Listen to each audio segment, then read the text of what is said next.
Welcome to Dire Headlines. I'm Anthony Carlisle. Thank you for joining us. To the US now, where Tzu Chi volunteers working in the wake of Hurricane Ike distributed food to Smithport and Oak Island in Texas last week. 700 people in 272 households received blankets and cash cards. This is Joan, and she is lucky. Her house is still standing. For most victims here on the Texas South Coast, the waste is so overwhelming they have no idea where to begin rebuilding. This is what did me in. This is a shipping dock. This floated from across the bay and went through my lap. Oh my gosh.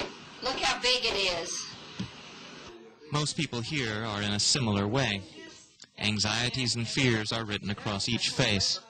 Most work in the fishing industry, and because of Ike have lost both homes and livelihood.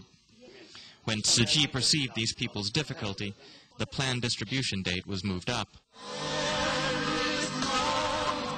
This distribution starts with melodious strains of music and a sign language performance. With kindly intent and warm feelings, volunteers deliver their gifts directly into local hearts. The generosity brings held-back emotions up to the surface. And our home was about 75 to 80% destroyed. We really thank your people for coming down. You have been a great blessing to us. You've brought me a great deal of luck. Thank you very much. And thank you for the money. Thank you very much for your blessings. Okay.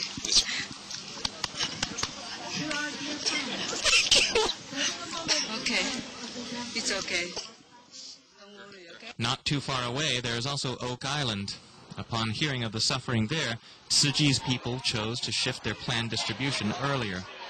Once begun, a slip of paper couldn't pass through the packed crowd as it awaited the promise of Tzu Chi's loving care. Many of these victims set aside their own feelings of helplessness and donated to Tzu Chi from their own pockets, leaving volunteers feeling quite moved.